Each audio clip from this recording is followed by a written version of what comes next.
I found this really, really good piece on the New York Times. They did this phenomenal expose on certain YouTuber, Chinese travel bloggers getting paid by the Chinese Communist Party to make positive YouTube videos and vlogs. Yeah. Wow. Yeah, and it's really incredible about how the New York Times even said people will have access to parts of China that the media won't have access to, like Western media.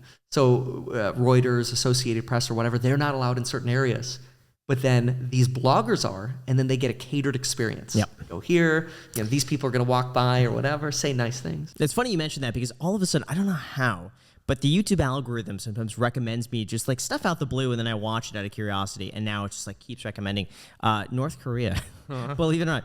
And there was a tour guide who went through North Korea, and it was like, this is what it's actually like. And it got like 8 million views in like a year.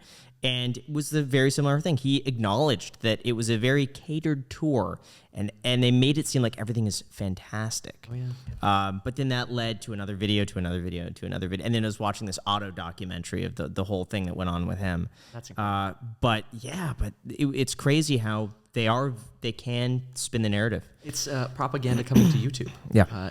There are always those jaded people in the comments that are like, oh, paid shill or whatever. Like, I mean, we're not paid by companies or corporations or whatever, unless we disclose a sponsor.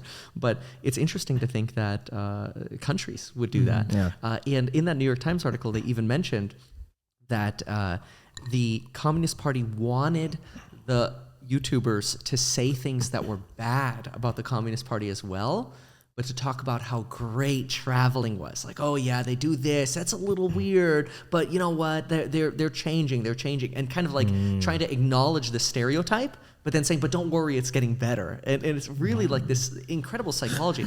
Then you look at the comments, and all the comments are like, can't wait to plan my next trip to Shanghai. No, they planted those. Of course.